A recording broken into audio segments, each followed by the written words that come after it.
नमस्कार दोस्तों, स्वागत है आप सभी का एचके एजुकेशन में। आज इस वीडियो के अंदर हम बात करने वाले हैं दोस्तों, आरबीआई के द्वारा असिस्टेंट के लिए आवेदन मांगे गए हैं और इसके लिए मैं आपको बता दूं 450 वैकेंसीज के लिए जारी की गई हैं। इसकी स्टार्टिंग डेट 13 सितंबर से ये फॉर्म स्टार्ट हो चुके हैं और इसकी लास्ट डेट 4 अक्टूबर है। और इस वीडियो के अंदर हम जानेंगे कि आपको ऑनलाइन आवेदन कैसे करना है। स्टेप बाय स्टेप आपको सारी चीज़ें बताऊंगा, प्रिंट तक प्लीज़ वीडियो के अंत तक बने रहिएगा। तो सबसे पहले आपको इसके ऊपर क्लिक करना होगा, click here for fresh registration. अगर आपने रजिस्ट्रेशन कर रखा है तो आपको यहाँ लॉगिन करना है, अदरवाइज आपको यहाँ न्यू रजिस्ट्रेशन के ऊपर क्लिक करना है। चलिए न्यू रजिस्ट्रेशन कर लेते हैं। इसके अंदर दोस्तों आपको अपनी बेसिक इन्फॉर्मेशन डालनी है। फर्स्ट नेम, अगर आपका मिडिल नेम है तो आपका मिडिल नेम डालना है। लास्ट नेम अगर आप कुमार या आपका सरनेम लगाते हैं तो आपको वो डालना है। जो भी आपके 10th में आपका नेम है आपको वही डालना है।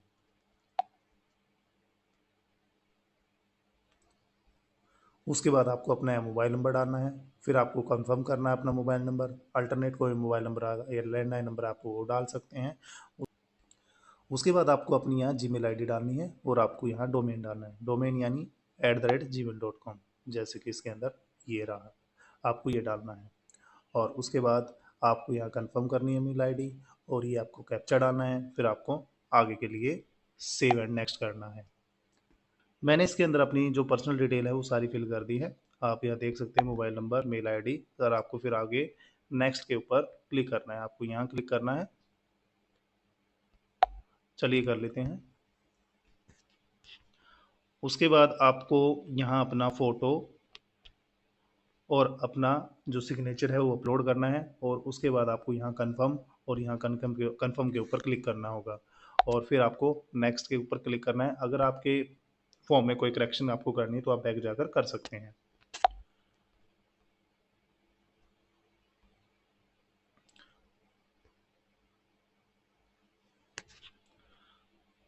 उसके बाद कि आपके सामने ऐसी एक विंडो ओपन हो जाएगी जिसके अंदर आपसे कैटेगरी पूछी जाएगी, आप किस कैटेगरी के लिए आवेदन करने हैं, SC ST OBC EWS general category.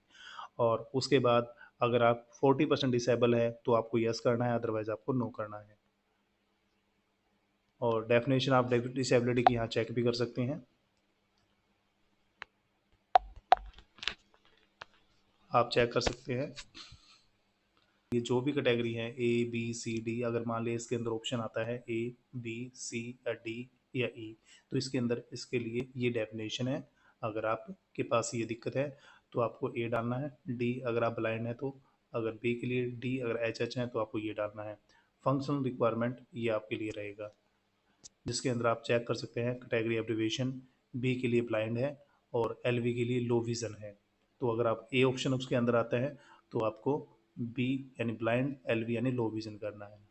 उसके बाद अगर आप के पास डी के लिए डीफ है और HH के लिए हार्ड ऑफ हियरिंग है तो आप इसके अंदर डेफिनेशन चेक कर सकते हैं। और उसके बाद आप डिसेबल हैं तो आप ये डाल सकते हैं, अदरवाइज आपको छूट नहीं है। उसके बाद बात कर लेते हैं टाइप ऑफ डिसेबिलिटी। अगर आपको है तो इसके अंदर वो फिल करनी है, मैंने आपको बता दिया है। और उसके बाद आपको do you need compensatory time at the time of examination, अगर आपके पास, अगर आपको चाहिए कंपनसेटरी तो आपको यस करना है, अदरवाइज नो करना है। और सफरिंग, आप किसी भी सेरेबल पैलिसी या जो भी राइटिंग स्पीड है अफेक्टेड है या उससे प्रभावित है तो आपको यस करना है, अदरवाइज नो करना है। तो ये सारे कॉलम अपने आप आपको डार्क मिलेंगे, आपको ये वाला नीचे वाला चेक करना है। अगर आप 40% डिसेबल हैं RPWD एक्ट 2016 के अकॉर्डिंग तो आपको यस करना है, अदरवाइज आपको नो करना है। और उसके बाद आर यू एक्स सर्विसमैन, अगर हैं तो आपको यस, अदरवाइज आपको नो करना है। उसके बाद डिसेबल एक्स सर्विसमैन है तो आपको यस करना है, अदरवाइज नो करना है। उसके बाद आपसे पूछा गया है are you a dependent of defence या पर्सनल किल्ड इन एक्शन, तो आपको यस करना है, अदरवाइज आपको नो करना है। या आप डिसेबल हो गए 50% तो आप यस कर सकते हैं, अदरवाइज आपको नो करना है। उस उसके बाद आपसे पूछा गया है कि आप कोई एज रिलैक्सेशन चाहिए, आप विडो हैं, डाइवोर्स्ड वेमन है, वुमेन फिजिकली सेपरेटेड है, आप कानूनी रूप से आप अलग हुए हैं तो आपको यस करना है, अदरवाइज आपको नो करना है। आप RBI के करंट स्टाफ हैं तो आपको यस करना है, अदरवाइज आपको नो करना है। अब आप एक्स एम्प्लॉई हैं आरबीआई के, अगर हैं तो यस कीजिए, अदरवाइज आपको नो करना है। उसके बाद आपको अपनी यहाँ नेशनलिटी डालनी है। आपके पास एक्सपीरियंस आप तो को वो डालना है, दो डिजिट के अंदर नेशनलिटी आपको इंडियन डालनी है। और उसके बाद किस ऑफिस के लिए आप आवेदन करने चाहते हैं, तो इसके अंदर ऑफिस आप चेक कर सकते हैं। नागपुर, पटना, तिरुवनंतपुरम, मुंबई, कोलकाता, जम्मू, जयपुर, हैदराबाद, गुवाहाटी, चेन्नई, चंडीगढ़, भोपाल, बेंगलुरु, अहमदाबाद, ये सारे ऑफिस है जिसके अंदर आप अप्लाई कर सकते हैं। उसके बाद आप स्टेट या UT from which candidate apply for prelims examination के लिए आप कहाँ आवेदन करना चाहते हैं, तो आप यहाँ, जैसे मैंने दिल्ली किया है तो मेरे सामने दिल्ली ऑप्शन आ गया है। उसके बाद मेन एग्जामिनेशन के लिए मेरे को दिल्ली एनसीआर कर लिया, तो मैंने दिल्ली ही कर लिया, क्योंकि सेंटर मेरा प्रीलिम्स एग्जामिनेशन के लिए मैंने दिल्ली चूज़ किया है, तो दिल्ली के अंदर ही मैं करवाना चाहता हूँ। जो मेन एग्जामिनेशन है वो भी मैं दिल्ली एनसीआर करने वाला हूँ। उसके बाद बात कर लेते हैं लैंग्वेज की। तो आपको ऐसी लैंग्वेज डालनी है जो आपको राइट, रीड और स्पीक अच्छे से आनी चाहिए, तो आपको यस करना है। उसके बाद आपको लैंग्वेज यहाँ के अंदर यहाँ डालनी होगी। जैसे दिल्ली के अंदर हिंदी ऑफिशियल लैंग्वेज है, चंडीगढ़ के अंदर पंजाबी और हिंदी दोनों ही ऑफिशियल लैंग्वेज है, तो आप अपनी स्टेट वाइज यहाँ चूज़ कर सकते हैं अपनी लोकल या ऑफिशियल लैंग्वेज को, जो रीड, राइट और स्पीक आपको अच्छे से आनी चाहिए। उसके बाद आपको यहाँ अपनी डेट ऑफ बर्थ डालनी है, और फिर उसके बाद आपको यहाँ अपना जेंडर डालना है, मेल, फीमेल या ट्रांसजेंडर। और अगर आप ट्विन ब्रदर या सिस्टर है तो आपको यस करना है, अदरवाइज आपको नो करना है। अगर आप ट्विन है तो आपको उनका नेम डालना है, उनका जेंडर डालना है। उसके बाद मैरिटल स्टेटस आपसे पूछा गया, आप क्या है, मैरिड है, मैरिड है, विडो है या विडोवर है, डाइवोर्स्ड है, जजिकली सेपरेटेड है, तो आपको इसके ऊपर क्लिक करना है। उसके बाद आपको अपने यहाँ फादर नेम, मदर नेम, और आप मैरिड है तो आपको स्पोज उसका नेम डालना होगा। उसके बाद आपको अपना यहाँ एड्रेस डालना है, और फिर आपको यहाँ डिस्ट्रिक्ट, स्टेट, पिन कोड, और आपको यहाँ अपना परमानेंट एड्रेस भी सेम ऐसे ही करना अगर आपका सेम है तो। उसके बाद choose address for GST invoice, जो आपको जीएसटी इनवॉइस भेजा जाएगा उसके लिए आपका परमानेंट एड्रेस या कोरिस्पोंडेंट एड्रेस कौन सा आपको चूज़ करना है, उसके ऊपर आपको क्लिक करना होगा। फिर इसके लिए जो एससी कैंडिडेट है उसके लिए 59 चार्जेस है, जिसके अंदर 50 रुपये एग्जाम फीस है और 9 रुपये जीएसटी है। तो आपको वैलिडेट करके आगे सेव नेक्स्ट के ऊपर क्लिक करना है। तो चलिए वैलिडेट कर लेते हैं। वेरीफाइड हो गया सक्सेसफुली। चलिए हम नेक्स्ट के ऊपर क्लिक करते हैं। उसके बाद आपके सामने ये विंडो ओपन हो जाएगी, जिसके अंदर आपको अपनी ग्रेजुएशन की डिटेल फिल करनी होगी। जैसे इसके अंदर पूछा गया है यहाँ पर ग्रेजुएशन या इसके इक्विवेलेंट, तो आपके सामने जैसे हम इसके ऊपर क्लिक करते हैं, BA, BCom, BSc agriculture management, other के अदर डाल के आपके पास अगर कोई डिग्री के इक्विवेलेंट डिग्री है तो आप वो डाल सकते हैं। उसके बाद आपको यहाँ पर डेट ऑफ पासिंग डालनी है, डेट, महीना और ईयर, परसेंटेज डालनी है, किस यूनिवर्सिटी से आपने की है, कौन सी क्लास आपसे आई है, फर्स्ट या सेकंड, वो डालनी है। उसके बाद अगर आपके पास पोस्ट ग्रेजुएशन है, अदर कोई डिग्री है तो वो भी आप डाल सकते हैं। उसके बाद आपको यहाँ फिल करना है, आपको कंप्यूटर की नॉलेज है, वर्ड प्रोसेसिंग की ऑन पीसी के अंदर, तो आपको यस करना है। उसके बाद डिटेल्स ऑफ कंप्यूटर नॉलेज की आपको डालनी है।